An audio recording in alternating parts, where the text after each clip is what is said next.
Our third inductee, Major George Earl Preddy, pilot, ace, hero, master of the P-51, presented tonight by Susan Dusenberry. Susan.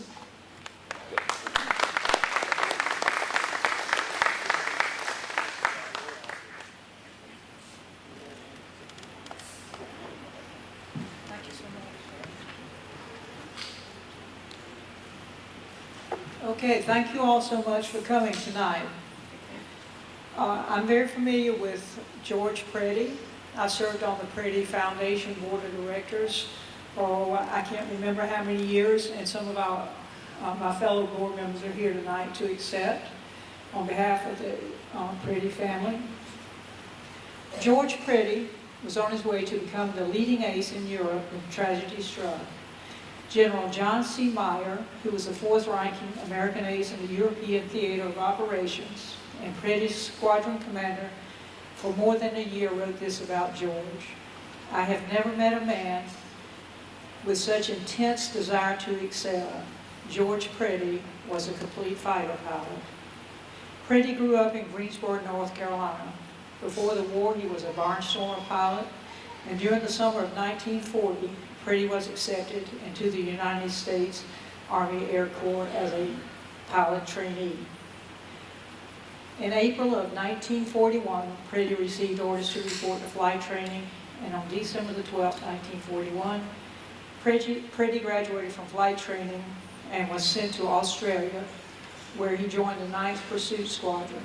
Preddy received several deployments, and finally in July of 1943, he joined the 352nd Fighter Group, known as the Blue-Nosed Bastards of Botany. There's plenty to read on that. Joe Noah wrote a book on the Blue-Nosed Bastards of Botany. It's a great book if you're interested, which of course was located in Botany, England. Preddy went on his first combat mission in the ETO, which is a European Theater of Operations, in September of 1943, and scored his first victory on December the 1st, 1943, against a Messerschmitt Bf-109. Now remember the date, December 1st, 1943. And that was just the beginning of George's fabled tenure as a World War II fighter pilot. Preddy is credited with 26.83 enemy air-to-air kills, ranking him as a top P-51 Mustang ace of World War II, and 8th on the list of all-time highest scoring American aces.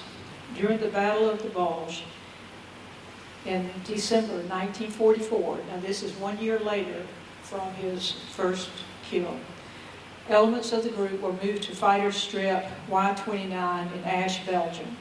On Christmas Eve, Preddy indulged in a game of craps and scooped the pot to win $1,200. Preddy intended to invest the $1,200 in war bonds. On Christmas Day, Preddy led 10 of his P-51s on a patrol. They were vectored to a formation of enemy planes, and in the ensuing fight, the squadron became scattered.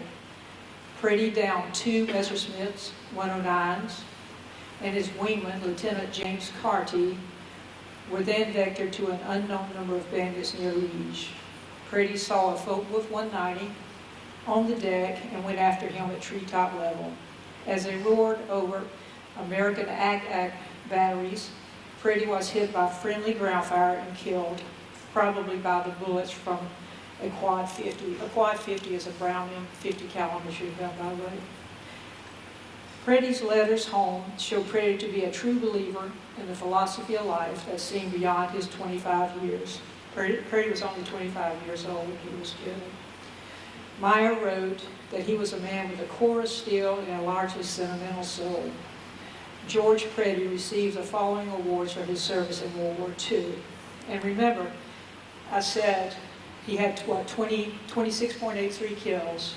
His first one was in December of 1943, and his last kills were December 25th, 1944.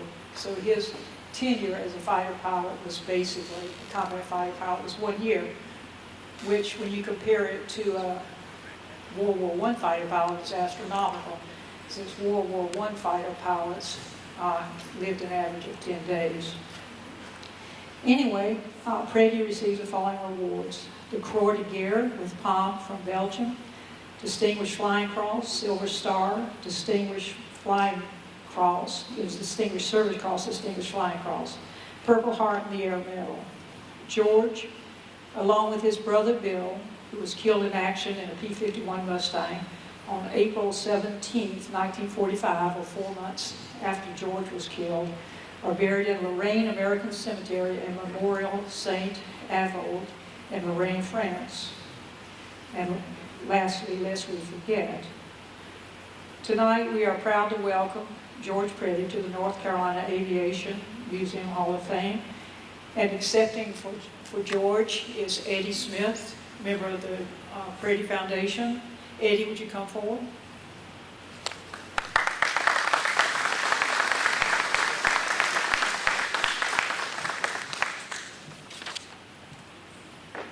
Thank you, Eddie. Congratulations. Thank you, Susan. On behalf of Joe Noah, who's first cousin to George Preddy, who immortalized George in his duty to his country, your country, and my country, thank you. I accept this.